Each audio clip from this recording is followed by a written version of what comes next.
Welcome to the webinar. Welcome to our second webinar. This is Kathy Malone. And this is Jessica Duran. And if you missed our first webinar last week, I invite you to go back and listen to it. Don't leave money on the table. Michigan Next Cycle still has grants available. They just extended the deadline to August 10th. They're awarding up to $10,000 in actual cash for small, innovative waste reduction and recycling programs.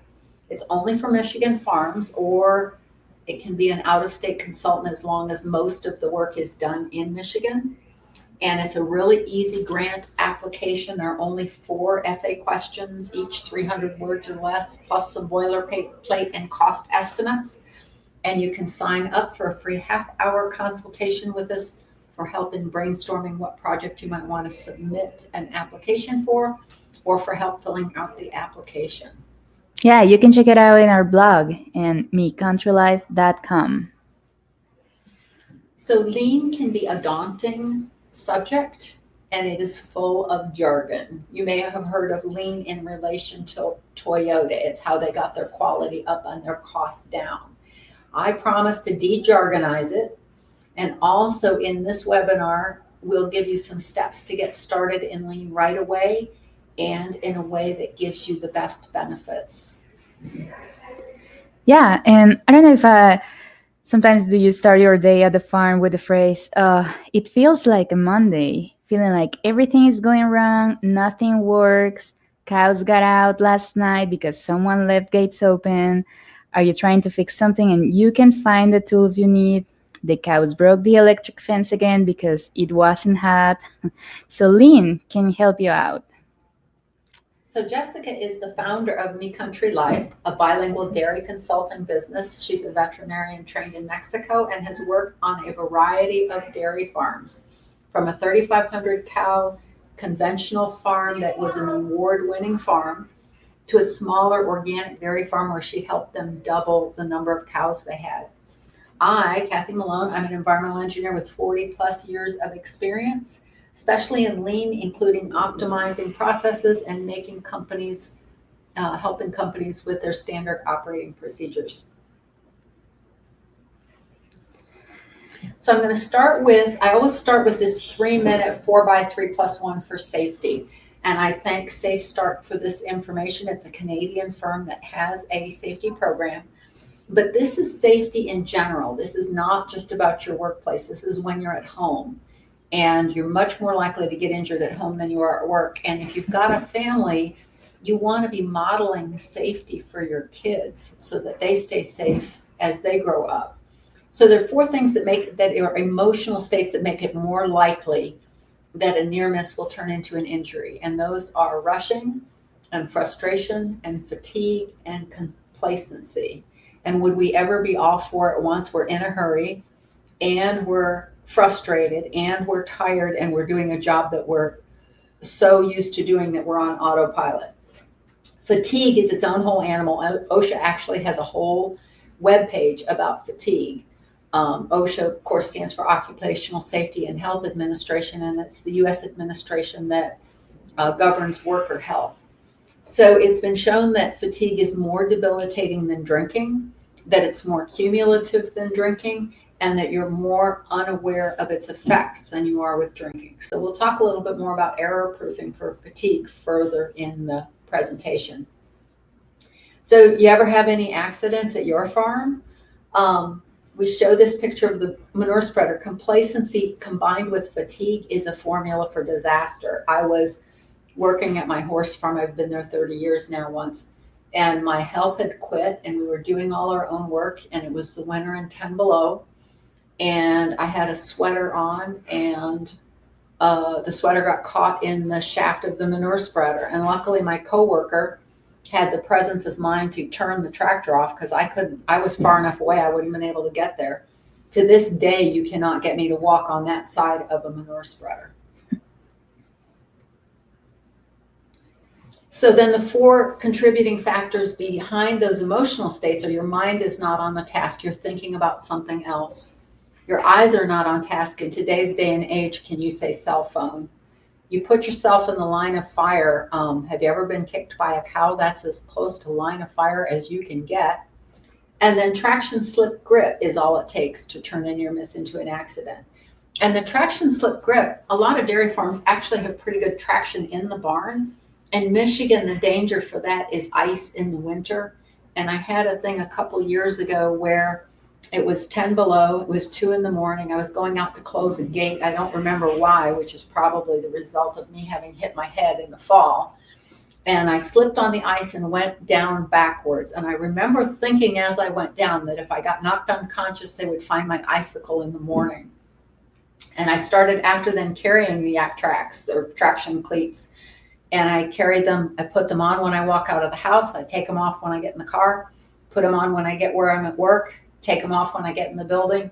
And we see literally dozens of work comp injuries of employees walking from their car to the building. And that's unnecessary, and it can be disastrous, as it could have been if I'd fallen the wrong way.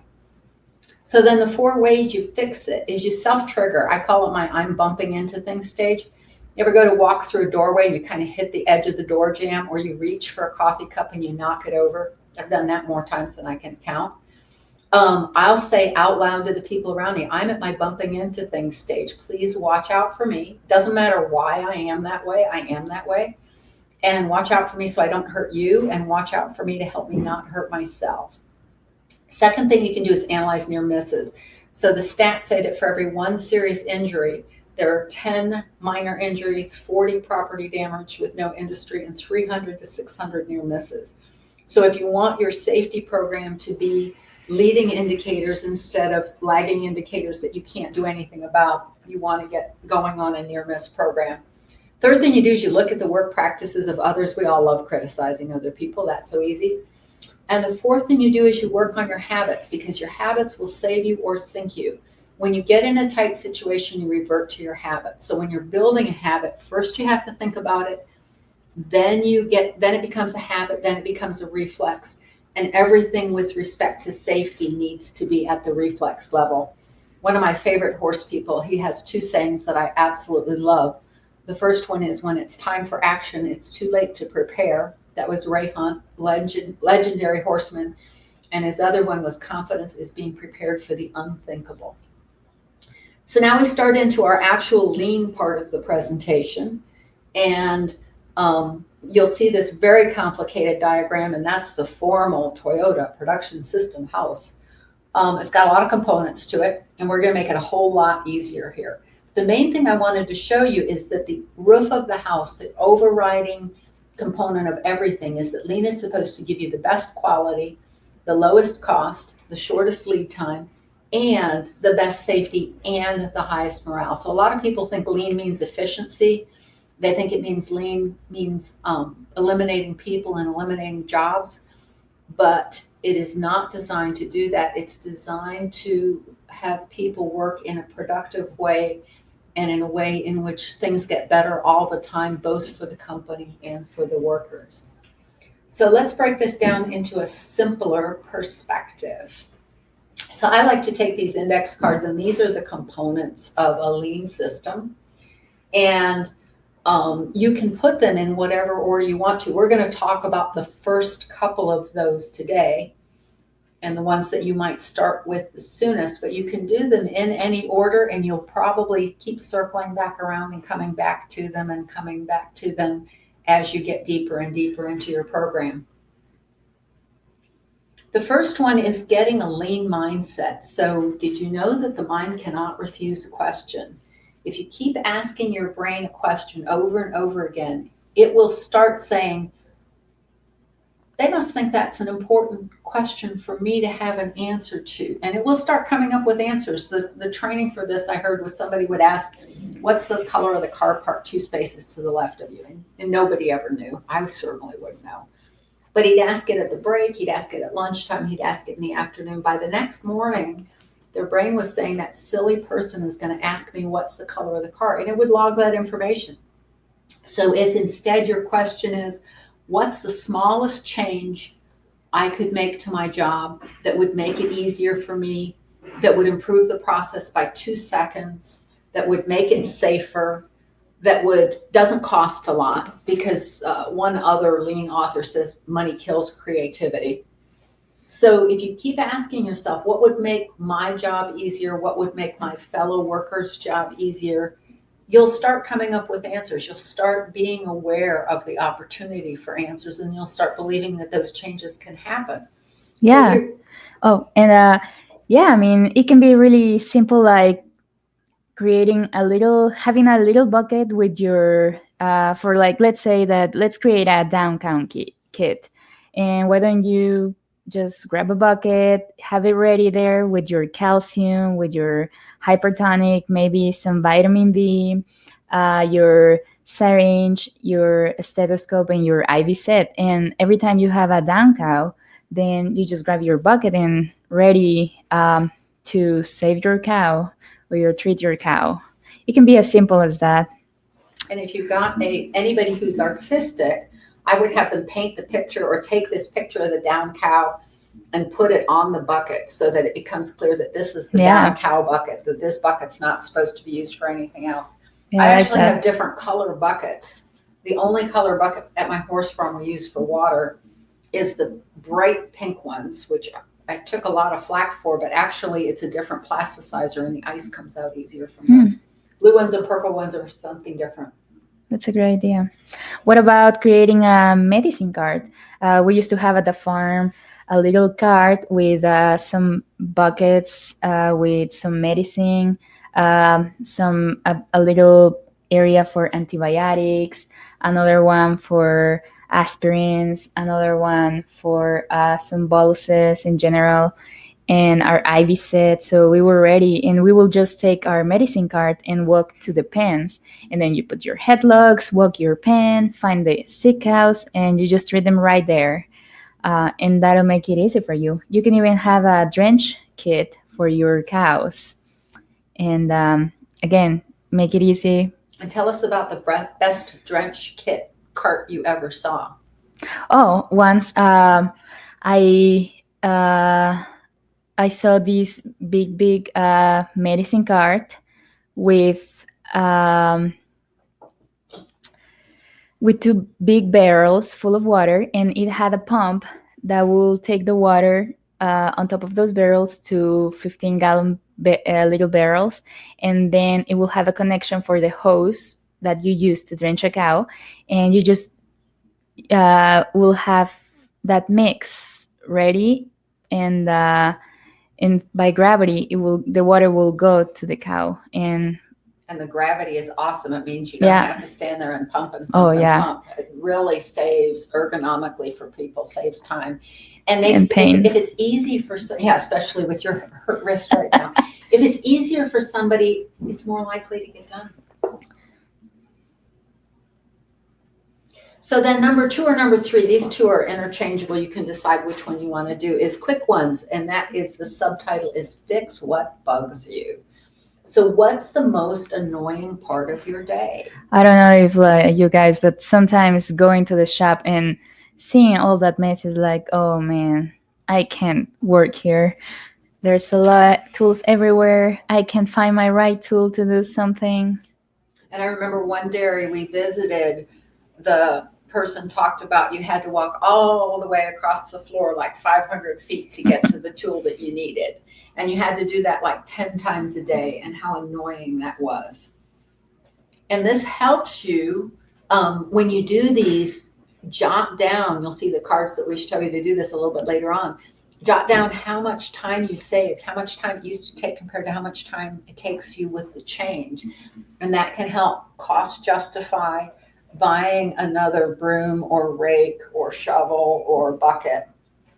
And also it just makes you feel good because you can be tracking. Look at, this is how many extra hours I have in the day now.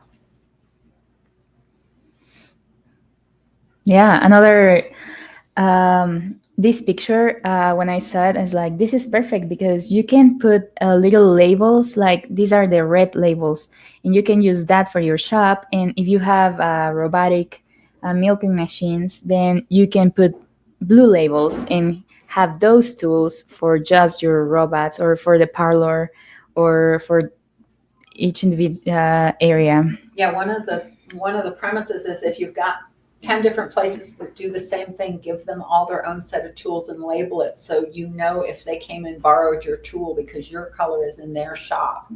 And here's a little bit of an example. So even if I only save 1 minute a day, but that happens on all 3 shifts, it happens 365 days a year, that's 18 and a quarter hours per year. And how many tools, how many places do we have those times where we could save 1 minute? And that's time you get back in your day. That's time that you can be fixing things, making the shop better, taking better care of the cows, or maybe even going home early. Mm-hmm. Not that that ever happens, I'm sure. Now we dairy. So error proofing and mistake proofing. The difference between error proofing is error proofing. So I've got a picture of a tractor here because I plead guilty to this one right now. I have the battery charger on my tractor right now because I turned the key and started it and turned it off, and I didn't turn the key all the way off, and the battery is dead. And I think this is pretty common. I think that might happen once or twice. And error proofing, the reason it's either number 2 or number 3 is because it tends to be more costly than the quick fixes, but they tend to happen less frequently. So what the thing is with the error proofing would be I put a sign on the tractor that says, put the key in this position, and I draw a line that I'm supposed to line the key up with. That would be mistake proofing. That makes it harder to do it wrong. Error proofing is I put a hook on the tractor that I hang the key on. So I have to take it out of the ignition to hang it on there, or I put it on the seat would be one of the things I might do. And that actually makes it, if I actually do that, I can't leave the key in the ignition and leave it turned on because I've taken it out of the ignition. Another example of that is red tagging equipment that's out of service. And sometimes you red tag the equipment, but now the equipment's out of service, so you can't drive it back to the maintenance shop because it's not moving. And if you've got a 2-part red tag where you can take the second red tag, take it back to the maintenance shop and write on it where that piece of equipment is and what's wrong with it, now you make it much more likely it's going to get fixed in a timely manner. Yeah, I mean, what I'm thinking here is that, I don't know, maybe one of your milkers saw that there's something that it's not working right. So he just goes and takes a red tag, put it there, puts some notes, and then when the mechanic is walking to the parlor to make sure that everything is working fine, he will notice that, and then he can fix it. And then if we were going to error proof that process even more, we might have a tag that's on the piece of equipment that's turned to green. And of course, 8% of all people, all males, are red-green colorblind. So we need either the word green typed on it or hash marks through it. I've had several bosses who were part of Lean who couldn't tell green from red and would still use red-green for what's good and what's bad. And if it's green, it's still good. And if you turn it over and it's red, then you would tear off the other part and take it to the maintenance shop. And that way I don't have to go looking for a red tag. Yeah. If the piece of equipment fails. Because again, when they fail, they tend to stop. It's been my experience. Yeah. Sadly, 4-wheel drive tractors are very expensive to fit. And so one of the other things we talked about was checking the oil and fluids.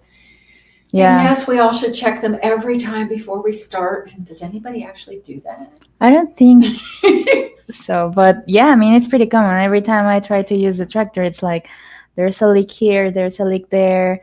And I mean, if you don't put enough oil, then your engine is going to stop working. Once I had a 30-year-old tractor, and I still remember it came to me, the other, even older tractor, the 4-wheel drive had died, and that one was not moving anywhere. And it was 10 below, and we'd been doing everything by hand. And the day that ancient tractor pulled off the hauler was the best sound in the world. And we would leave that one on 24/7 because it was that really cold winter. And with diesel, if you turn them off, it would take 4 hours to start. So when you came out in the morning, if you heard that chug, chug, chug of the diesel, it was going to be a good day. And if it was quiet, it was not a good sound. Yeah. I mean, you can have someone going and check the hours of each equipment every Monday, first thing in the morning, and just making sure that oil is good, hours are good, and you just put it in a sheet, and that's it. Yeah, because the other half of that story is that one did need to have oil added about once every couple of weeks. And one time it didn't happen and the engine seized up, and that was the end of that tractor. We couldn't afford to fix it. So Yeah. now I have one where the hydraulic fluid is leaking and I am checking it once a week or as I use it, because that one's not going down very quickly. Mm-hmm. On to the next step of lean. So this is sort of where things start. This is the next piece of things. You do your quick wins, but what you're actually going to do is probably going to fall into either 5S or Visual Workspace. 5S is jargon. I said I would de-jargonize. So the 5 S's are sort, store, shine, standardize, sustain. But it basically means everything in its place and a place for everything. So that's where you see these very nice shadow boards for the tools, that where you can really see if a tool isn't where it's supposed to be. They'll typically actually outline the tool in tape or with a marker. I like a grease marker because you can change it with time. And so you'll do a lot of sorting and storing. That's where you figure out, do I have all the pieces of equipment I need where I need them to be? And this is all, this picture would also be an example of a visual workspace where you can just look at it and see what it's supposed to look like. In our case, we've now taken pictures at all the places where we hang equipment, and we laminate that and post it over where the equipment is stored. And you can instantly see if you're missing a piece of equipment. I gotta say that I got that picture from the Lean Dairy Farm book. It's really good book, and I recommend it to you guys. If you garden, there's also a really good book called The Lean Farm, and it gives you a really good breakout of all the principles of lean and some good ideas that I had not thought of for saving steps and time. Not that I'm a gardener.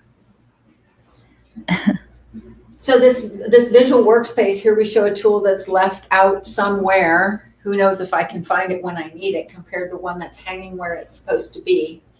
And the other thing is that you can also paint your tools, and like I said, like you can have blue tools for I don't know, the calf area, red ones for maternity or hospital, and with like red that. and blue, you don't get into that red-green color blindness. And I also like it if I actually write on the tool where it goes, because that way, if it winds up in the wrong place, I can say, that one's supposed to be over by me. Yes. So now the next thing you want to do is try to get the lines of communication really open at your shop. And I like to do this with these cards. They're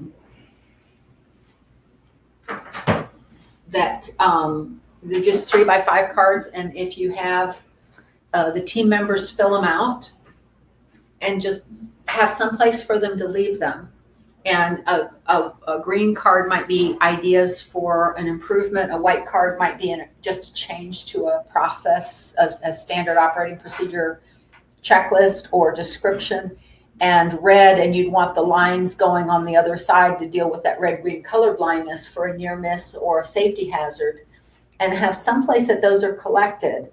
And every week or so, you do a random drawing for a small prize to encourage people to submit them. Just a candy bar, a cup of coffee, extra 10-minute break, something like that.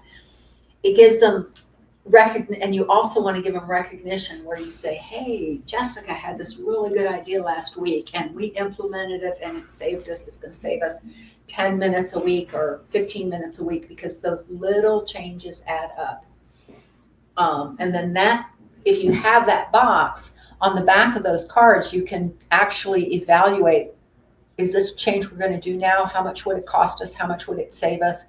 We'll look at it again in 6 months. It doesn't work out for us, and this is why. But I can't tell you how many people I've talked to where they said, oh, I've been telling them that for years. They don't listen to me. And so it really can help your team members feel like they're being heard. Yeah, and engage them and less turnover. Turnover is tough. So 2 concepts for lean, and then we'll be going to questions and wrapping things up, is you always want to ask, is it value added or is it waste? It's one or the other. It's not both. So value added is defined in the world of lean as it is, it's transformational, and it's something the customer's willing to pay for, and it's done right the first time. And then there are things that you have to do, but they don't actually add value. So in a dairy farm, actually milking the cow is value added. Getting the cow to the milking parlor and back, it's necessary, but it doesn't actually add value. And feeding the cows necessary, but doesn't actually add value. And probably you can think of a lot of things that aren't even really necessary that you could eliminate completely. And that's one of the places to start with your lean journey. The lean journey is to make those yellow things where it's necessary but not value added, make those take as little time as possible. This is where some of your quick wins come in. And then lean defines 8 different kinds of waste. So when you're trying to figure out what is a waste, what are places we could improve? You've got, I use the acronym downtime. And so defects, which would be you had milk got put in the wrong container, milk's contaminated. That would be a defect. You've got excess inventory where you've got too much of something. Overproduction where you produce more than you can sell. I think in dairy that sometimes happens. You've got waiting where it costs people time because there's a gap between when they get started on something and they have to wait a certain amount of time. Like waiting for the vet, waiting for your... Yep. You've got excess motion. That one's probably a huge potential for improvement at dairy farms. And you've got inappropriate processing and then unused creativity. A lot of times the person who really understands what can make the job better is the person doing it. And to go around and ask them or watch them and say, how could we make this easier for you? What are you doing in this job that you think there's a different way we could do it where you wouldn't really need to work as hard? Gives new meaning to that work smarter, not harder. We want to get the same amount done, but make it easier on the people and the cows. Yeah. Just remember that they are the ones that see the problems and frustrations every day, and they can come up with the best solutions. So Just have to ask them. Yeah, just go to each area of your farm, stop and watch, and take the time to ask them what's wrong, what's going on, and why you do this. And am I right that there's a link where they can sign up for a 30-minute consultation, Jessica? Yeah, we have a link that I'm going to share now, and it's you can just click there, and it's a 30-minute free consultation, and it's just a video call. And we can help you out with your grants. We can help you out with your Spanish needs and anything about dairy. Or if you hear this after the fact, you can email dairy@mecountrylife.com and put in the subject line free consultation, and we will get back to you. Yeah. Well, thank you for your time today, and we look forward to hearing from you all. Yes, thank you.